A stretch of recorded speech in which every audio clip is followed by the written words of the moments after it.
utunnaa chaajiranu Yesuus buddeena fuudhee eebbisee cabsees bartoota isaatiif kenne. Fudhadhaa nyaadhaa kun dhagna kooti jedhe. Xofoos fuudhee Waaqayyoof galata galchee isaaniifis kenne.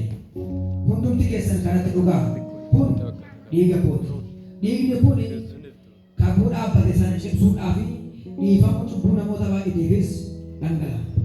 Ammaa jalqabee hamma guyyaa gaafa ani mootummaa abbaa koo keessatti isa haaraa isin wajjin dhuguutti deebi'ee daadhii wayinii kanatti akka hin dhugne isinitti hima jedhe.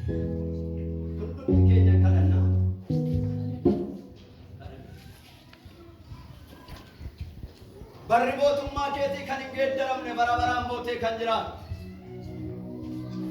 Lafte jannaa kee kan ta'e samaayin teessoo kee kan ta'e waan hunda gochuu kan dandeessu.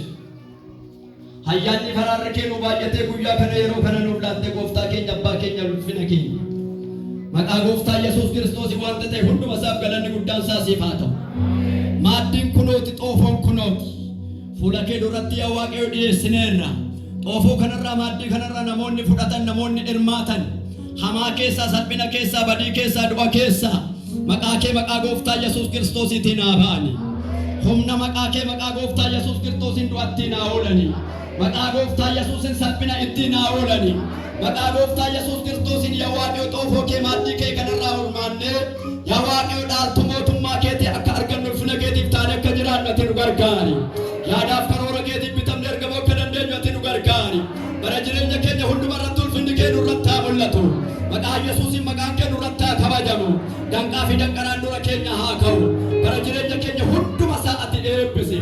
Hamma guyyaa dhufa keetiitti yaa Waaqayyo si yaadachuu akka dandeenyu galumaatti dhaabachuu akka dandeenyu maqaa Yesuusin ati nu gargaari.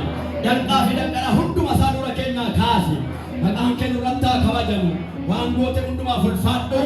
Maqaa Abbaa Ilmaa Hafuura Qulqulluutiin